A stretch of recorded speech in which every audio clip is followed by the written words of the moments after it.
toda nuestra riqueza lingüística en el Festival de Poesía Lenguas de América Carlos Montemayor. Y veremos qué sucede cuando la música adquiere un carácter tridimensional.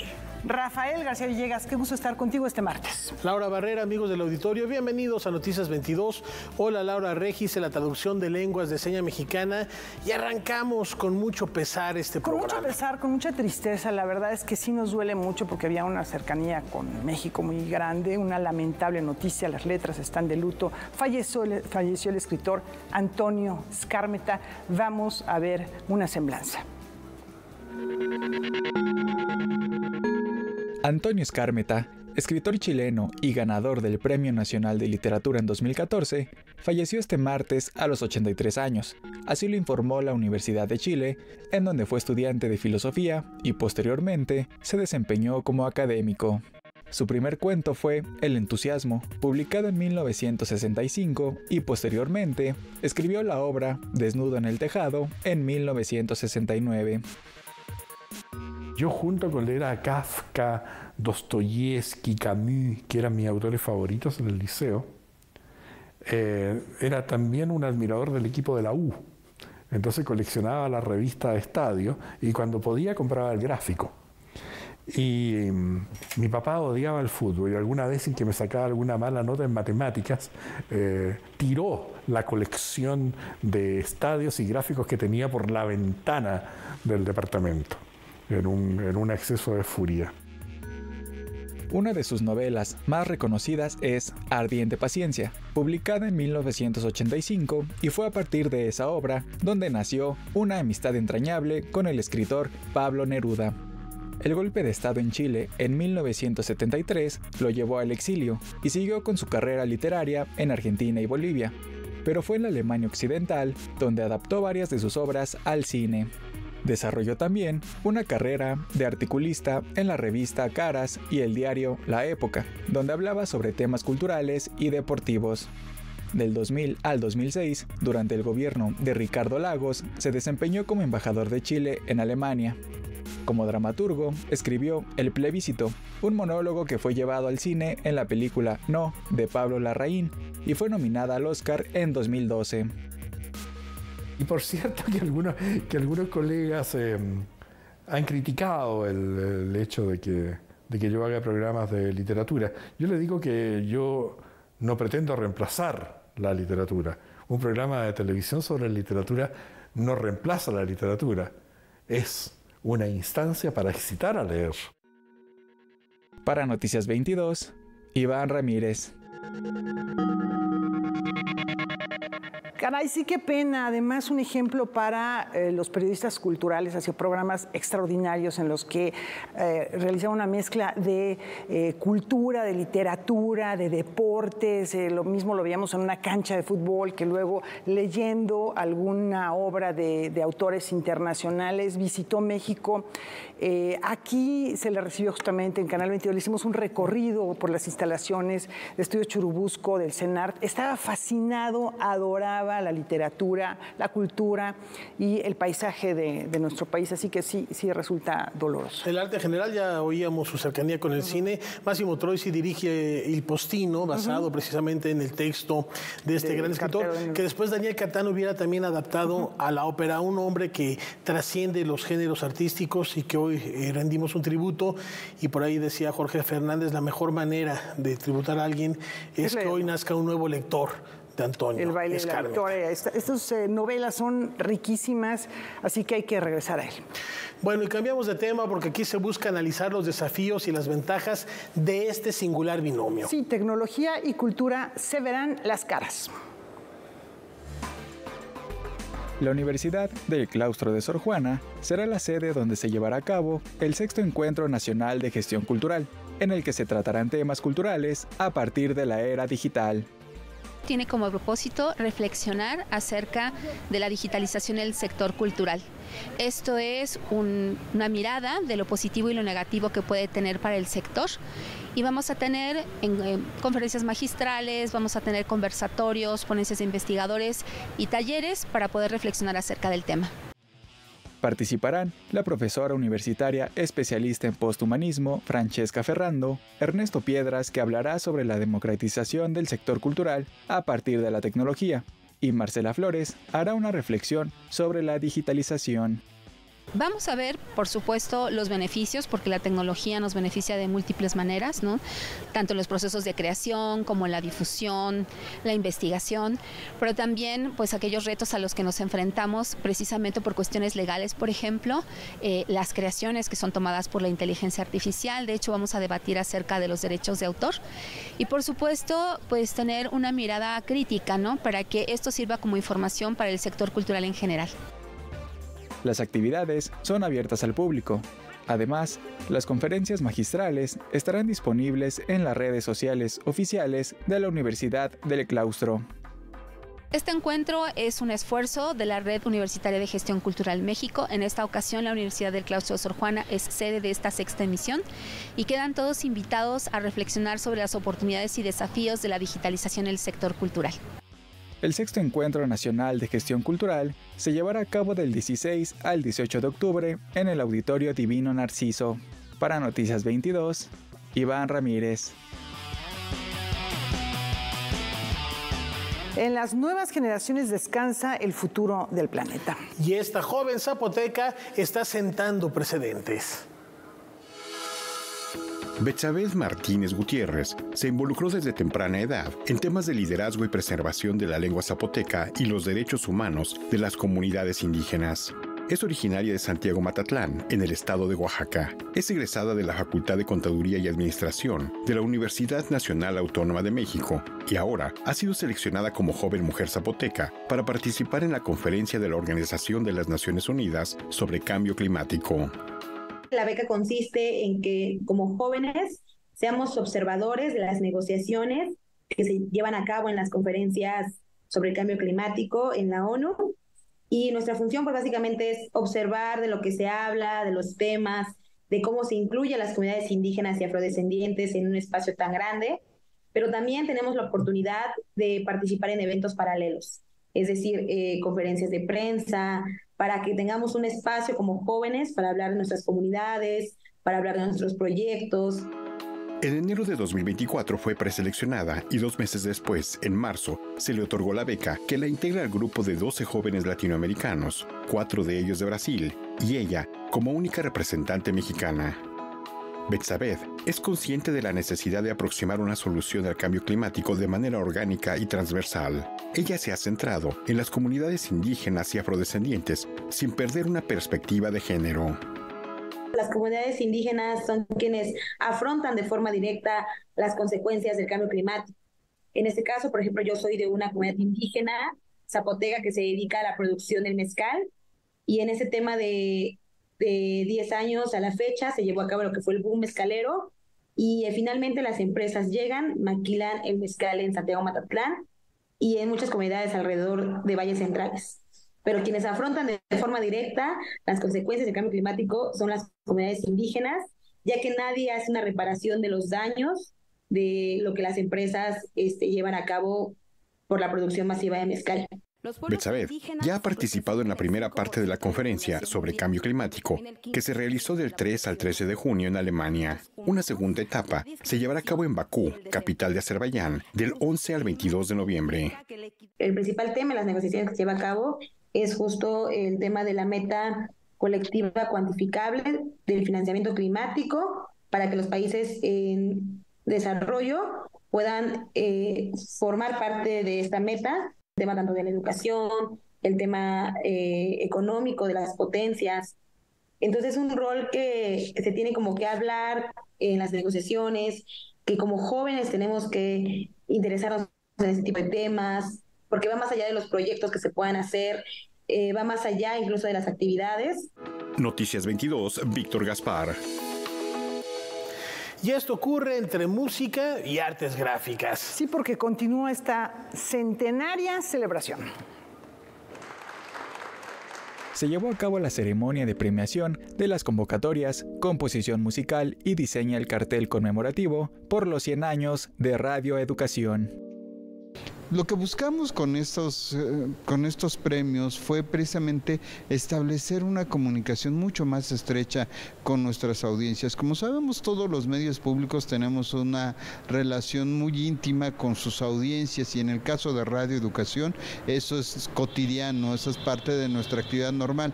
Pero bueno, ahora nos interesaba mucho saber cómo nos ven, cómo nos leen la gente que está metida en estos procesos y que está joven. La convocatoria fue dirigida a estudiantes de diseño y música, egresados y profesionistas, con la finalidad de representar qué significa la radiodifusora para las y los participantes. Estoy muy satisfecha, estoy feliz, creo que ha sido una convocatoria distinta, diferente, no siempre se cumplen 100 años, es un año muy especial para Radio Educación y creo que se hizo un trabajo desde mi punto de vista satisfactorio. Los ganadores de la composición musical fueron Rodrigo Gardea Montiel y Rubén Luengas Pérez, y quienes fueron acreedores al premio por mejor cartel son Alejandra Ramos Recendis, Humberto Carlos de Jesús y Ricardo Noel Luna. Y pues bueno, las audiencias están invitadas a que nos acompañen a esta muestra de los carteles. Por lo pronto, pues damos las gracias a estos participantes y a toda la audiencia que nos visiten esta su casa, Radio Educación. Para Noticias 22, Iván Ramírez. Una ventana al pasado se abre ante nuestros ojos. Exploremos nuestras raíces culturales. La noche de este lunes 14 de octubre de 2024 fue inaugurada parte de la nueva sala etnográfica en el Museo Nacional de Antropología. No solamente se trata de la renovación de la museografía, sino también del discurso de este recinto que nos permite ver con nuevos ojos nuestro pasado. Con la presencia del titular del Instituto Nacional de Antropología e Historia, Diego Prieto, del curador de la sala, Donaciano Gutiérrez, y del director del Museo Nacional de Antropología, Antonio Saborit, fue cortado el listón de esta nueva sección de la sala etnográfica, ubicada en el ala sur, en la parte superior del recinto. Antonio Saborit rememora el origen de este proyecto. Hace 8 años empezamos a trabajar en seminario, los miembros de la subdirección de etnografía y un servidor ahí de agregado. Y en este seminario, en algún momento de su desarrollo, les puse sobre la mesa por qué no trabajar en un nuevo diseño de las salas del primer piso del Museo Nacional de Antropología, toda vez que estas salas son las que más resienten el paso del tiempo, y la última reestructuración había sido ensayada al principio de este siglo. Además de la planeación, este proyecto, que apunta a refrescar el discurso museográfico y visión que se tiene de la herencia ancestral, ha requerido de una significativa inversión. Solemos contar injustamente solo la superficie del suelo, que son 6,000 metros cuadrados, pero habría que incluir los muros y por desgracia no tengo ese dato. Trabajamos originalmente con un presupuesto asignado por la Secretaría de Cultura para este proyecto de 83 millones de pesos aproximadamente, a los que hemos ido sumando algunos otros millones por nuestra cuenta desde el Instituto Nacional de Antropología e Historia. Esta sección se suma a las salas de historia e identidades y visiones de los pueblos indígenas y afroamericanos, la sala de fiestas y rituales y la sala dedicada a textiles, una concepción integral de los pueblos de nuestro país. Lo que nos interesa muchísimo es actualizar, si la voz actualizar es correcta, actualizar la oferta informativa de todas y cada una de las salas del museo. Traer a ellas lo que sabemos que está en los libros y en los artículos y en los congresos y en las discusiones entre pares desde hace mucho sobre la mesa, y hacer que esto descienda al discurso del museo y para beneficio de los visitantes. Se espera que la totalidad de la sala etnográfica sea inaugurada en el mes de diciembre y que abone al flujo de visitantes que llegan al Museo Nacional de Antropología, el cual espera superar en 2024 los 3 millones. Noticias 22, Víctor Gaspar. Los microplásticos desbloquean un nuevo miedo. Bueno, están hasta en el aire que respiramos.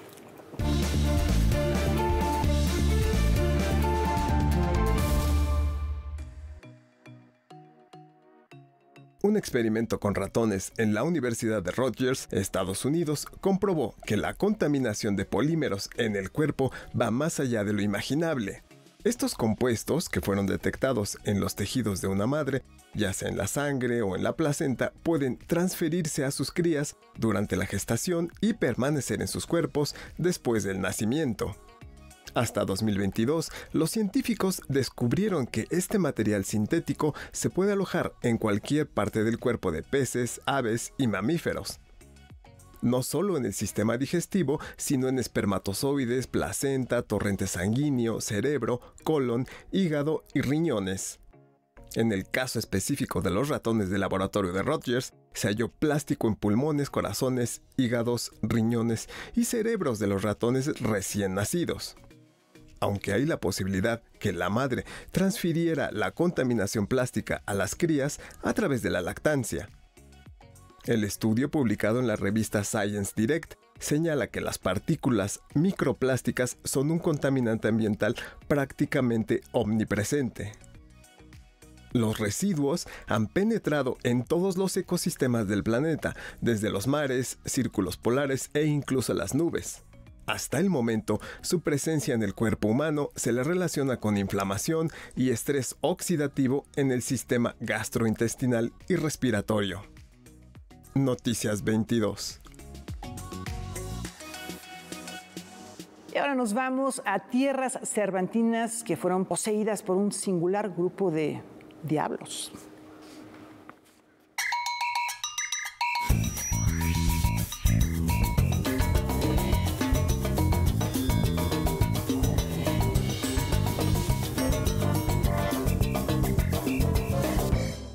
¡Que bailen los negros bandeños! ¡Y Guanajuato se alborote! Desde que era niño, Ray soñaba con participar en la Danza de los Diablos, una representación típica de Día de Muertos en la comunidad de Santiago Llano Grande, La Banda, Oaxaca. Es un orgullo, pues, bailar, porque en el pueblo desde chiquito estás bailando esto, desde niños estás bailando esto, y es la ilusión de todo poder estar aquí en la danza. Esa convicción tienen todos los integrantes de su comunidad, que vinieron a Guanajuato a compartir una de sus manifestaciones culturales más representativas. Pues no hubo quien me enseñe, pues ya que yo mirando a mis mayores, a los de mi pueblo, y el ritmo creo que yo lo traigo. Es una danza de protesta que surgió durante el virreinato, cuando los esclavos le pedían a su Dios ser liberados del yugo español. Esta danza de los diablos es una danza que empezó como un ritual hacia los hacendados hace años ya, y se dio a orilla de mar, donde quedaron los esclavos. Y ahí se empezó a bailar primero descalzo, y con el tiempo se han ido modificando muchas cosas. Es un ritual nosotros que hacemos a un dios que se llama Ruca. A ritmo de chilena, 12 diablos zapatean fuerte con el cuerpo inclinado y gritan a manera de rugidos. En esa representación también existe el diablo mayor, que simboliza al patrón, y Minga, el personaje femenino que representa a la mamá de los demonios. Su vestuario se caracteriza principalmente por utilizar una máscara. Está hecha de cuernos de venado, cuero de venado, con una alfombra aquí para que no te lastime la cara. Y lo importante es el clean de caballo. Antes de su presentación en el Jardín del Cantador, salieron bailando desde el Teatro Juárez hasta su escenario, causando revuelo entre la gente. Muy padre, muy interesante y me emociona. Sé que nos quedan mirando porque somos el único pueblo afro que tiene la danza un poquito más pesada, porque se tiene que hacer el puro zapateo. Esta expresión cultural ha sobrevivido por siglos gracias al interés de su comunidad. Para mí es un orgullo representar a todos los afroamericanos. Mira que él es generacional y yo en algún momento decirle a mis hijos, mire, aquí estuve yo, vean. Lo bonito de esto es de que pues conozcan nuestra cultura y pues que sepan de nosotros, de los afro, pues, porque hay mucha gente que no conoce que hay gente negra en México. Y esto es importante porque damos a conocer nuestra cultura y nuestra identidad, y esto es lo que a nosotros nos identifican como afromexicanos. Noticias 22, Óscar Cortés. Y Croacia también se hace presente en la Fiesta del Espíritu con una propuesta cargada de nostalgia.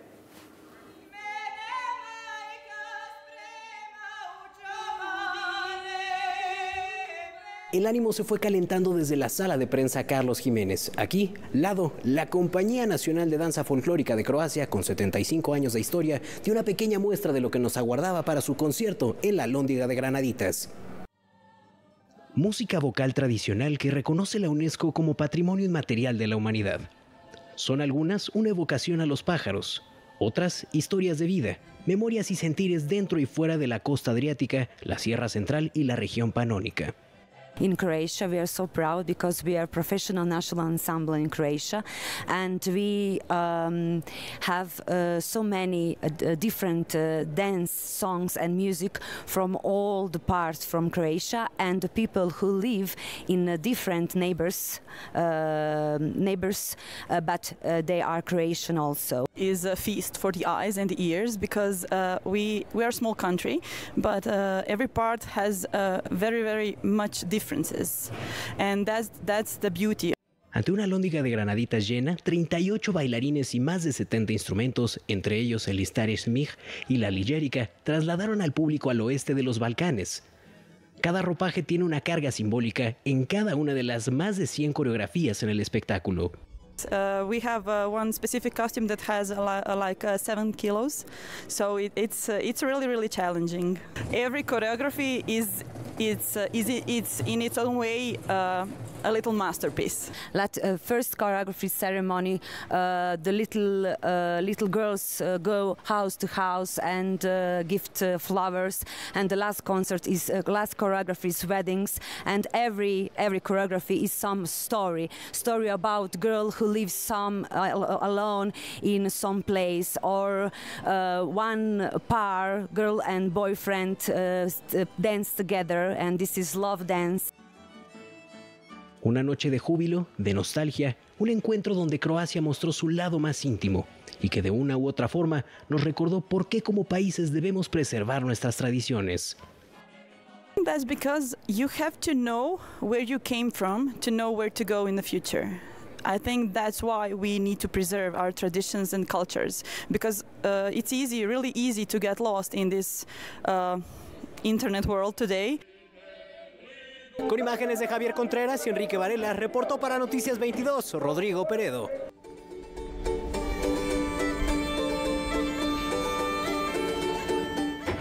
Teatro, danza, artes plásticas, cine se fusionan en esta propuesta que llega desde tierras amazónicas. En un mundo rodeado de caos, violencia, inseguridad y soledad, recuperar el afecto se vuelve una prioridad y con esto nos ayudan las artes escénicas. Ese es el mensaje de la compañía brasileña Dos a Do, que presentó en el Teatro Juárez una obra literalmente mágica.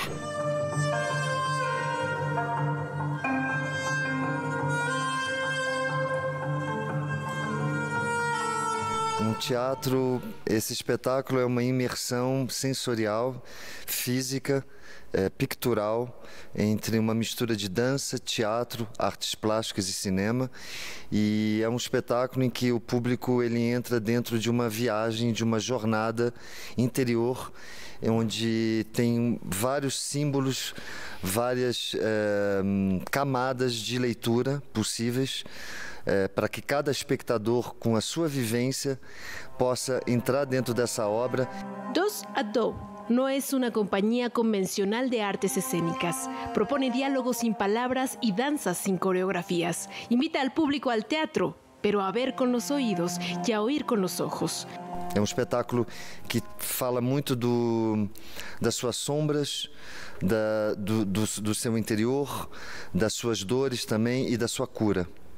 O espectador, ele está aqui sentado e ele tem que se permitir de simplesmente sentir o que tá acontecendo.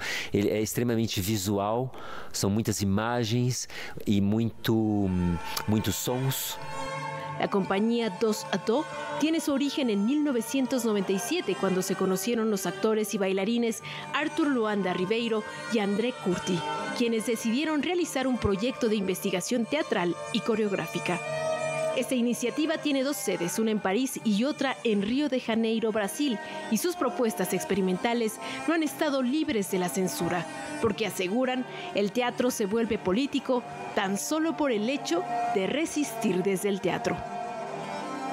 Nós, por exemplo, nós somos censurados com o espetáculo anterior. E com o Bolsonaro, quando tivemos o Bolsonaro no Brasil. Então, nunca a gente poderia imaginar na nossa existência que nos dias de hoje, enfim, há muito pouco tempo atrás, um dos nossos espetáculos seriam censurados. Então, essa fragilidade é que nos faz, inclusive, nos tornarmos mais fortes e continuar justamente resistindo para que isso não aconteça, para que isso não seja possível. Pero ¿cómo luchar contra los tomadores de decisiones que no apoyan la cultura? Criando obras para que essa geração de 20 possa ir para a rua reclamar que não tenha mais teatro. Só podemos reclamar de algo que perdemos quando a gente conhece. Se a gente não conhece a arte, a gente não vai reclamar. Então precisamos continuar sem trégua, sem folga, a criar obras e encontrar a plateia. Viva el teatro. Viva el teatro y viva el Festival Cervantini y viva México. Con imágenes de Daniel Rodríguez y Juan Carlos Valencia, reportó desde el Teatro Juárez en Guanajuato, Karen Rivera. En un rato más regresamos a tierras cervantinas. Por lo pronto les platicamos que la poesía rompe las barreras del idioma. Italia y México se comunican a través de las artes líricas. El Instituto Italiano de Cultura entregó los reconocimientos a los poetas que participaron en el premio Mi Lumino Dimenso, cuyo objetivo es traducir poemas del italiano al español y viceversa. Es un premio que, conforme al paso de los años, se ha ido consolidando y ha ido creciendo, dándose a conocer entre el gremio de los traductores y también de los aspirantes poetas que intentan traducir un texto poético del italiano al castellano. Este año, por primera vez, el premio Mi Lumino Dimenso ha conocido la participación no solamente del Instituto Italiano de Cultura de la Ciudad de México, sino que por primera vez se han sumado nuestros colegas de otros países hispanohablantes. Los poemas que se tradujeron al español son Inidaria, de Laura Acherboni, los poemas Cuatro Vilanelas, de Luis Miguel Aguilar, y Las Salinas, de Antonio Cisneros, se tradujeron al italiano. Tuvimos muchísimo éxito porque en total tuvimos 491 concursantes de 28 países del mundo, de 4 continentes. Entonces eso es un gran éxito de esta iniciativa, de este concurso. Tenemos 4 ganadores que fueron elegidos por 4 jurados conformados por 15 traductores y poetas de gran prestigio de 11 países. La entrega del reconocimiento se celebró en el marco de la Semana de la Lengua Italiana, que se caracteriza por organizar eventos en conjunto con los institutos italianos de cultura que hay en el mundo. Quiero mencionar y agradecer también la ayuda y la aportación que el Instituto Ítalo-Latinoamericano de Roma ha ofrecido a esta 7ª edición del premio. Entonces hemos ido creciendo poco a poco y ojalá en el futuro el premio se pueda consolidar aún más. Para Noticias 22, Iván Ramírez. Mucho más al regresar, entre otras cosas, más del Cervantino. Volvemos enseguida.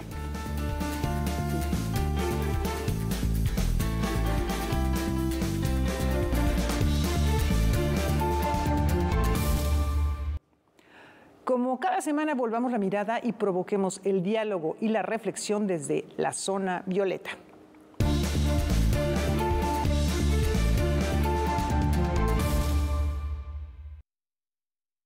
Muy buenas noches. El Premio Nobel de Literatura 2024 causó una grata sorpresa a nivel mundial. Y no es para menos.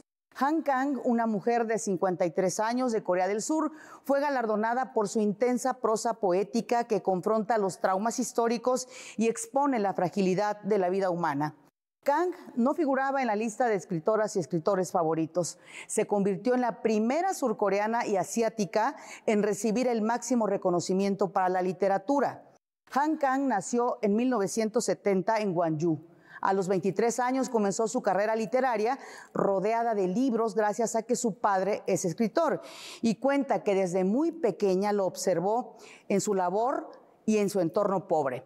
No teníamos muchos muebles, pero teníamos muchos libros. Y tal vez ese entorno le dio vida a su literatura porque, a decir de Anders Olsson, presidente del Comité del Nobel, la empatía física de Han Kang por las vidas vulnerables, a menudo femeninas, es palpable y reforzada por su prosa cargada de metáforas. La vegetariana, por cierto, es una de sus obras más conocidas, por las que recibió otros reconocimientos también internacionales. Es un libro impactante desde sus primeras páginas. La protagonista se hunde progresivamente en una psicosis que la va a llevar al internamiento psiquiátrico y poco a poco va mostrando los distintos rostros de la violencia hacia las mujeres. A lo largo de la historia del Premio Nobel, solo 18 escritoras han sido reconocidas, 9 en el siglo XXI, pero además, de acuerdo con algunos medios europeos, de la totalidad de los premios Nobel, una mujer por cada 9 hombres ha sido reconocida. Por eso, a disfrutar más la obra de Han Kang, un gran paso para el reconocimiento de escritoras en todo el mundo. Muy buenas noches. Gracias, Pati, buenas noches. Y sigamos las andanzas que nos llevan del Rule a Brasil.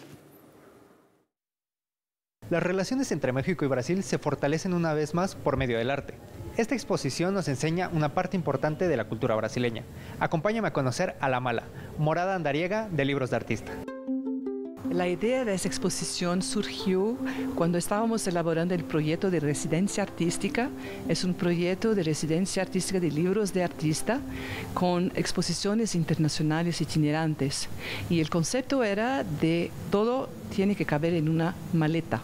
Y trabajamos por un año y decidimos entonces que el final de ese trabajo de estudio con los artistas habría una exposición donde todo el ejercicio del año, el trabajo del año estaría presentado en una exposición.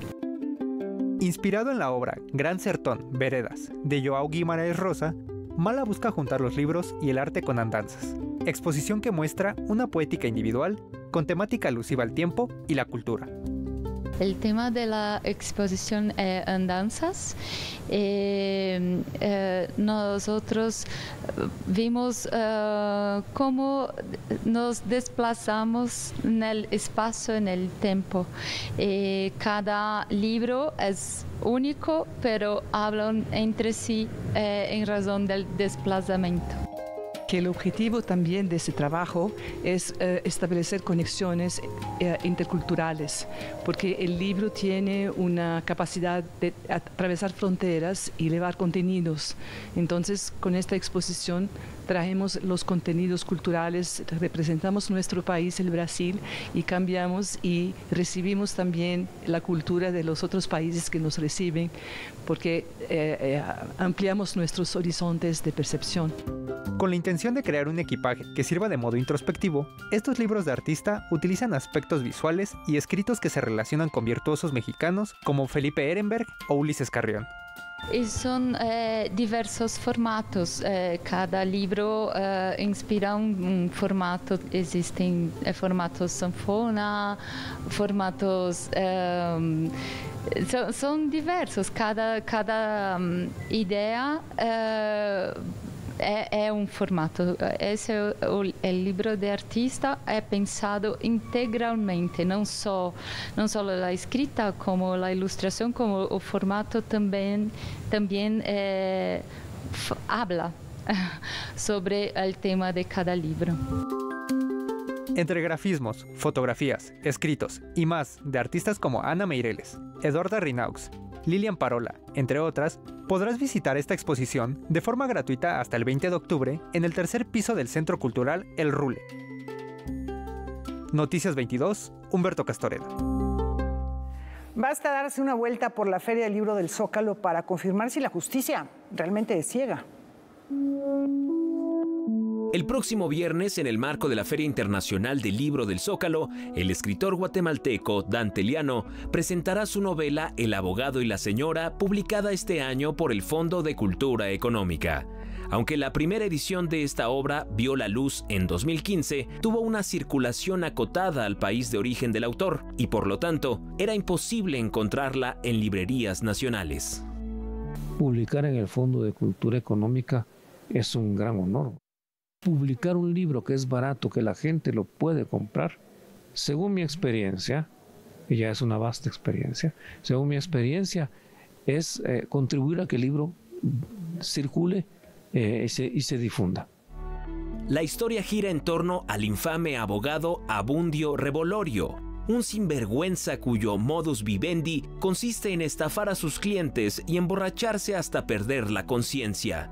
Su vida transcurre sin mayores sobresaltos hasta que un día, contra toda lógica, una mujer se presenta ante él solicitando sus servicios por ser precisamente un gran tramposo. En ese momento dice, tengo que averiguar cuál es el secreto que esconde esta mujer para venirme a buscar a mí, que soy un tramposo. Curiosamente, el escritor no tenía intención de contar la historia de un mal abogado, pues la primera imagen mental que se le presentó fue la de una mujer desamparada bajo la lluvia inclemente. Esa imagen me persiguió obsesivamente por mucho tiempo, y para sacármela de encima, para no estar dándole vueltas al mismo asunto, entonces me puse a escribir la novela. Hace 40 años, Dante Liano tomó la decisión de residir en Italia. No obstante, la distancia que lo separa de su país, al que suele viajar con frecuencia, le ha permitido reconstruir la historia narrativa, imaginaria y mítica de su tierra, preocupado por los personajes que no figuran en los libros de la disciplina histórica. La literatura va a recoger las migajas de la historia, porque en realidad, según la literatura, esa es la historia de la gente pequeña. Además de presentar su libro El abogado y la señora, Dante Liano participará en el primer encuentro de comunidades lectoras de la Ciudad de México, que tendrá lugar mañana a las 11:30 de la mañana en el contexto de la FIL Zócalo. Noticias 22, César H. Meléndez. La fiesta editorial del Corazón Capitalino también abre sus brazos a la historia.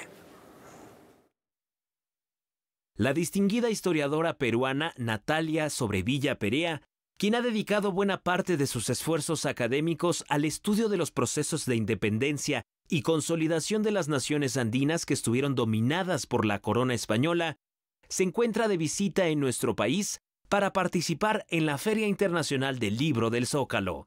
Aprovechando su presencia en la capital, la también investigadora y docente se encuentra promocionando 2 títulos que ella coordinó y que han sido publicados recientemente por el Fondo de Cultura Económica. Uno es Repúblicas Sudamericanas en Construcción, hacia una historia en común, que habla sobre la creación de los diferentes estados y naciones en Sudamérica con un equipo de investigadores. Ese fue un trabajo que salió hace un par de años. Y este año tengo otro libro también con el Fondo de Cultura Económica que se llama 1824, el fin del ciclo revolucionario. Y aquí también con un equipo de investigadores de toda la región, incluido uno mexicano, tenemos un estudio de cómo fue que se terminó la guerra de independencia en toda la región. Ayacucho 1824, el fin del ciclo revolucionario, ofrece una mirada poliédrica que busca explorar el último momento de las guerras de independencia en el continente. El volumen se divide en 2 grandes secciones. La primera habla sobre los conflictos dentro del Perú con especial detenimiento en sus escenarios regionales, y la segunda examina las repercusiones del proceso de emancipación más allá del territorio sudamericano. Y finalmente, como un epílogo, tenemos un poco lo que sucedió en el centenario y una reflexión final mía sobre qué aprendemos en el bicentenario sobre todos estos procesos y la importancia de verlos no solamente desde un centro, sino desde las regiones y de los diferentes países. La historiadora estará mañana en el foro Felipe Carrillo Puerto de la FIL Zócalo presentando otro de sus libros titulado Nación Subyacente. Y el jueves participará en una charla con el periodista y politólogo español Fermín Goñi sobre el bicentenario de la campaña final de Ayacucho. Noticias 22, César H. Meléndez. Además de estas actividades, les recordamos que mañana continúan las actividades desde las 11 de la mañana en los distintos espacios de la FIL del Zócalo. Por ejemplo, en el Foro Palestina Libre a las 2 de la tarde ofrecerán un concierto La Capela Barroca de México. A las 6:45 se presentará el libro La Jauría Errante de los Recuerdos de Mercedes Rodríguez, mientras que en el Foro Elvia Carrillo Puerto, habrá una charla sobre novela policíaca a las 5:15 de la tarde, además de los talleres y otras actividades escénicas. Los invitamos a consultar la cartelera en la dirección que aparece en este momento en su pantalla y a vivir uno de los encuentros editoriales más grandes de nuestro país. Además, la entrada es libre. Bueno, pues ahí está esta información y en otros temas, después de compartirnos la genealogía de la moral, este personaje nos situó más allá del bien y del mal.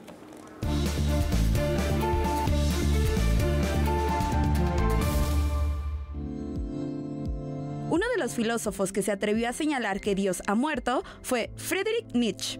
Nació en Alemania el 15 de octubre de 1844. Desde niño padeció varias enfermedades, lo cual hizo que se cuestionara qué sentido tiene enfermar. De acuerdo a los reportes médicos, solía padecer cefalias persistentes, problemas estomacales y pérdida progresiva de la visión. Por si fuera poco, se le detectó reumatismo y alteraciones afectivas intermitentes. En 1958 ingresó en el internado Forta, donde estudió filosofía antigua. En 1869 obtuvo el puesto de profesor en la Universidad de Basilea. En esa época comenzó a escribir El origen de la tragedia en el espíritu de la música, donde dejaba ver su opinión filosófica innovadora. Sus ensayos entre 1873 y 1876, donde escribe sobre filosofía griega y critica la dirección de la cultura alemana, le provocan enemistades, incluso con Richard Wagner, de quien se había hecho muy cercano. En 1885, Nietzsche escribió su libro más importante, aquel que condensa mejor toda su filosofía, Así habló Zaratustra. Los últimos años de su vida los pasó solo en un psiquiátrico donde murió el 25 de agosto de 1900. La obra de Nietzsche sigue siendo estudiada y debatida aún en la actualidad, dejando una huella imborrable en el ámbito filosófico. Noticias 22. La música desafía las leyes de la física y se vuelve tridimensional.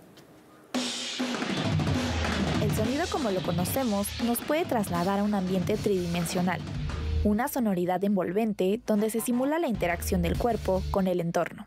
Para ello, Pablo García Valenzuela presenta instrumentos con sonido tridimensional que se acercan a esta experiencia. La idea del sonido tridimensional viene de hace mucho tiempo. En realidad, nuestros oídos son tridimensionales por cuestiones de evolución, y la tecnología del sonido tridimensional en realidad existe desde hace mucho tiempo. El proyecto comenzó cuando el músico e inventor tuvo la sensación de no conectar con el público, aún tocando en vivo. Así que se dio a la tarea de crear instrumentos en 3D. Desde 2017 comenzó a experimentar y a producirlos. En 2022 el proyecto ya estaba completado. Yo soy un poquito más tradicional como músico. Me gusta ver al músico en el escenario causando físicamente las cosas que estoy escuchando. Me di cuenta que en lugar de esperar a ver quién los desarrollaba, me di cuenta que yo mismo podía hacerlo. Se me hace increíble pensar en que, por un lado, el sonido es inseparable de su información espacial. Pensando en que no todo tiene que ser importado, sino que orgullosamente nacional, Pablo busca que otros compositores puedan crear libremente sonidos con sus inventos. Cuenta con 16 instrumentos y una suerte de biblioteca digital con secciones como marimba, rock o tambores.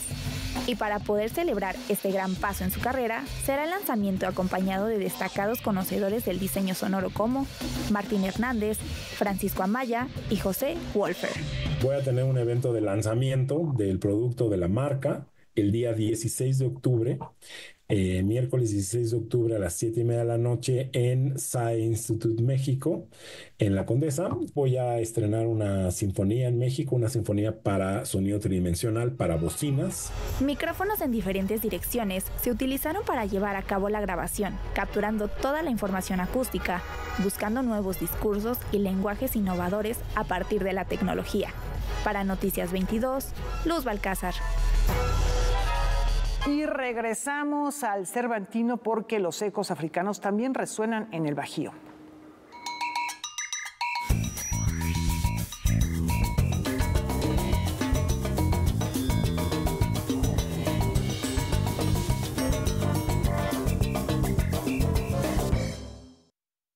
¿Alguna vez han escuchado hablar de los sonidos africanos contemporáneos?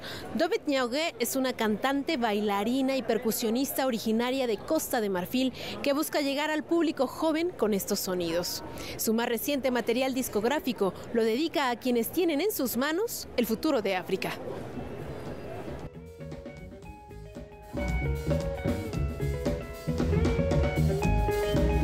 Dovet Niaogue se adentró en el universo de la música a los 12 años de la mano de su padre.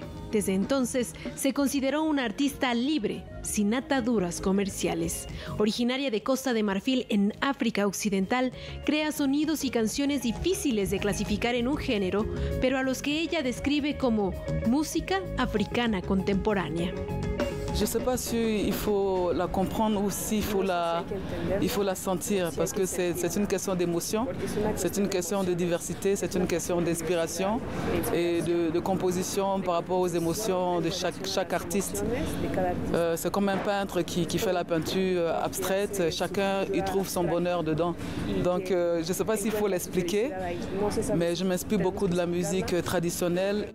Son sus raíces la materia prima de su proceso creativo. Compone y canta en las lenguas africanas. Bete, Fon, Lingala, Malinke, Mina y Bambara dan vida a sus melodías que mezclan ritmos de regiones como el Congo, Ghana, Camerún y Costa de Marfil.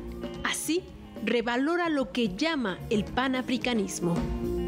Je veux juste parler de ce qui embellit l'Afrique, donc de diversité, donc de la beauté de l'Afrique, et de faire en sorte que nous, en tant qu'Africains, on soit fiers de ce que nous sommes, que toutes les Africaines arrêtent de se décaper la peau, et soient fiers de leur peau noire, portent les coiffures africaines et soient fiers de vivre chez elles en Afrique, en fait. Donc j'essaie de ne pas trop marteler dans l'esprit des gens ce que les gens savent déjà ou ce que la télé nous dit, que l'Afrique est pauvre, que l'Afrique est toujours en exil. Non, je veux essayer de donner une bonne image de l'Afrique. Migrante radicada en Francia, se acompaña en los conciertos de su banda Na Afriki, integrada por músicos franceses y tunecinos. Su más reciente material discográfico titulado Zouzou lo dedica a la juventud africana. Zouzou, qui signifie ange, ange et esprit aussi. Je veux juste inspirer les gens à écouter leur fort intérieur, d'écouter les anges qui nous entourent, les esprits qui nous entourent, et puis aussi aux adultes de faire attention aux enfants, de donner une place importante aux enfants du monde, aux enfants d'Afrique, parce que ce sont eux qui vont garder le monde demain. Donc de leur enseigner des bonnes valeurs pour qu'ils puissent avoir une bonne place dans la société.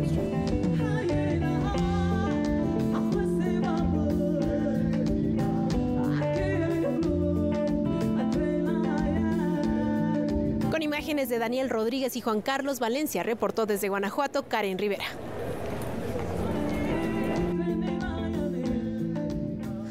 Los pastitos de la capital guanajuatense se iluminaron con el candor del fuego rojo. Tomar las calles es un acto de protesta que por muchos años no pudieron hacer los chilenos debido a la dictadura. En ese espacio de rebeldía y libertad le gusta trabajar al colectivo La Patogallina. Entonces creemos que el teatro de calle de alguna forma es un cortocircuito de eso. De ese torrente natural que han querido crear, donde la gente se corta ese torrente, se encuentra, se mira, reflexiona y dice, vaya, esta ciudad es mía, o sea, aquí yo puedo hacer otras cosas. Este grupo de artistas multidisciplinarios, cuyo nombre del colectivo se deriva de un apodo dirigido a un expresidente chileno, se ha caracterizado a lo largo de sus 28 años de trayectoria por utilizar el humor como un elemento fundamental en sus obras.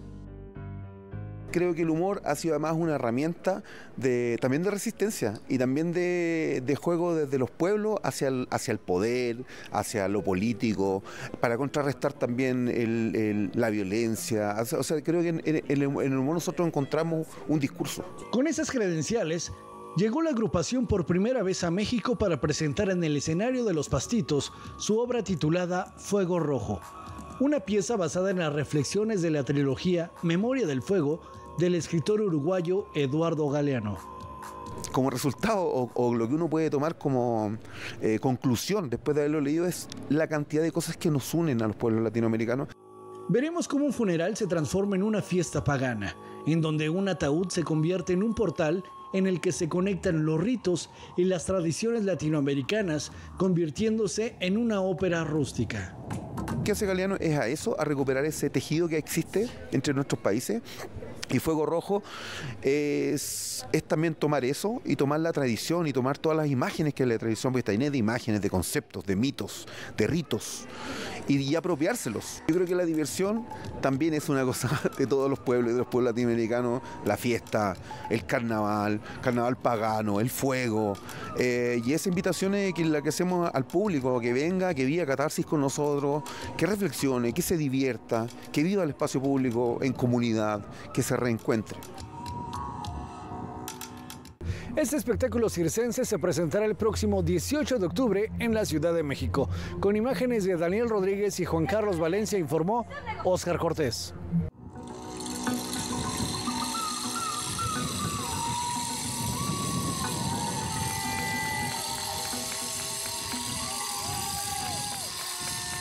Mañana más información cervantina. Por lo pronto les comentamos que las lenguas originarias del continente están de fiesta y se celebran entre poesía.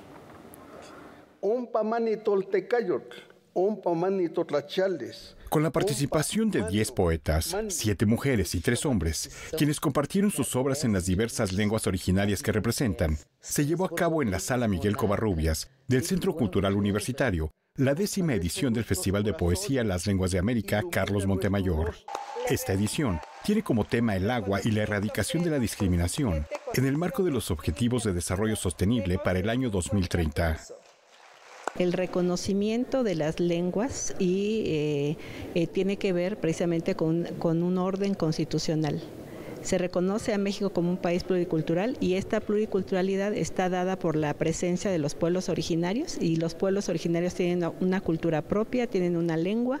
Entonces el festival abre un espacio para reivindicar los derechos lingüísticos, los derechos a la cultura, a la identidad que tienen los pueblos originarios. Ferviente defensor de los derechos de los pueblos y las culturas originarias. El festival inició con un video en memoria del etnólogo José del Val, quien fue titular del Programa Universitario de Estudios de la Diversidad Cultural y la Interculturalidad, y el cual también se lleva a cabo en el contexto del Decenio Internacional de las Lenguas Indígenas, que arrancó en 2022. Carolina Sánchez García destaca la importancia de los conocimientos ancestrales y la cercanía de los pueblos indígenas para enfrentar la crisis climática. Se requiere una política social más inclusiva, se requiere un diálogo intercultural en términos de equidad con los pueblos originarios y valorar y reconocer el valor que tienen precisamente los conocimientos milenarios sobre el entorno natural.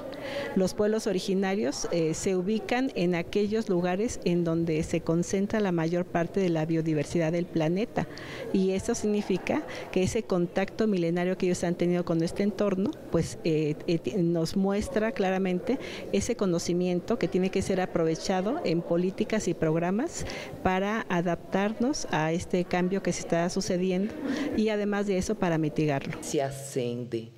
Estamos girando El 10º Festival de Poesía Las Lenguas de América Carlos Montemayor se puede disfrutar en el canal de YouTube del Programa Universitario de Estudios de la Diversidad Cultural y la Interculturalidad. Noticias 22, Víctor Gaspar. Una última recomendación, no se pierdan mañana Noticias 22. Ya saben dónde, ya saben a qué horas. Muchas gracias. Buenas noches.